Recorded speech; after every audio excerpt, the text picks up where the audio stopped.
My name's Suzanne, and I'm here to talk about my mental health. Short answer. I was thinking about that actually a lot because it is such a huge term.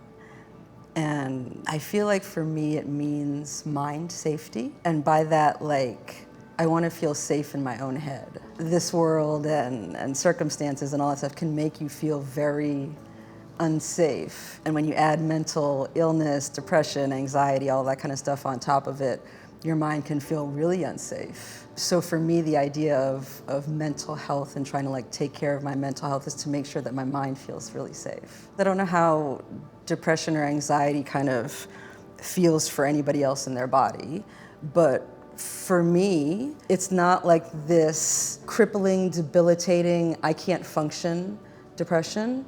It's like this inner battle in my mind of, you suck, you're not good enough, you're whatever horrible thing my mind can think of to tell me in moments of stress.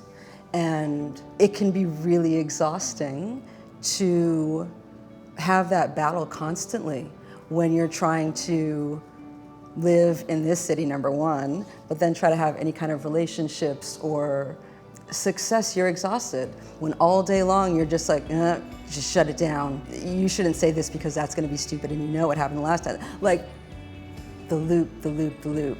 And that's really challenging. It's tiring. For me, I get to a place where I shut down. I've been learning through therapy that like pretty much my whole life, whenever I can't figure it out logically or rationalize something away, I shove it down. And for me, that has resulted in not crying for decades, not taking care of myself in the way that I take care of other people, not trusting myself, trying to control everything.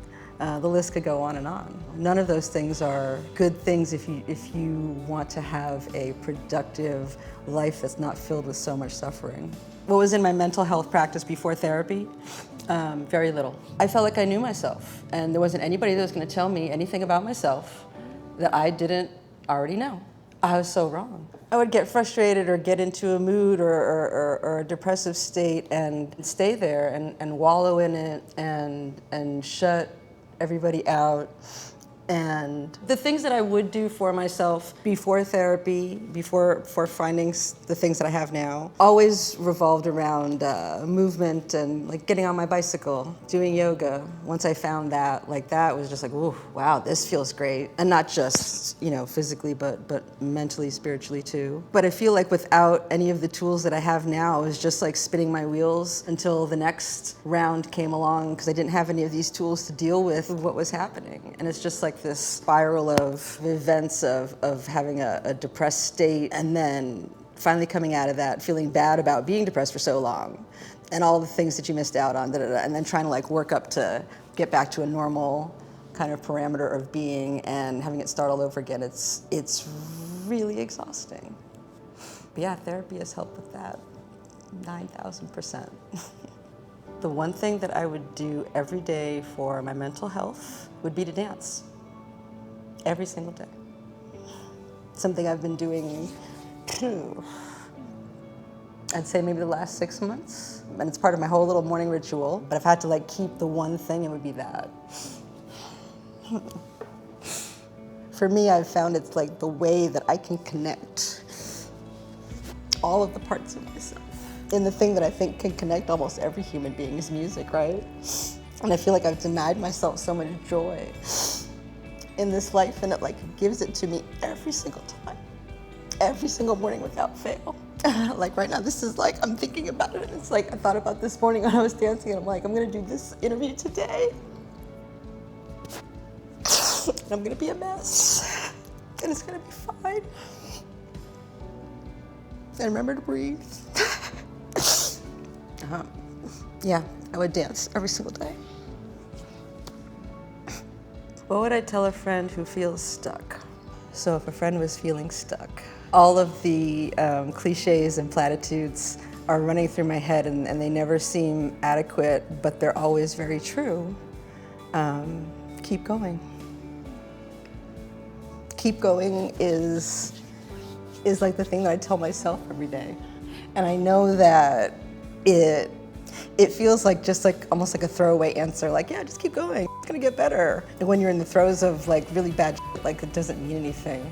But at the same time, like you gotta kind of keep going. Just like breathing, like we can't stop breathing, like you can only hold your breath for so long, right? You just gotta keep going. And in the keep going, reach out to people that are going through the same that you are.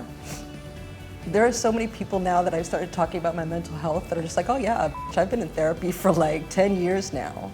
And I'm like, what? Or to meet all these young kids that are just like, oh yeah, I'm in therapy. And I'm like, what? I fought this for so long. You just gotta keep going, you know? I don't know if that's a good answer. I've recently, I should say, probably for the last 3 months, been meditating on a wonderful app. And it finally clicked in me about myself and everything else in this world, us messy little human beings being a process.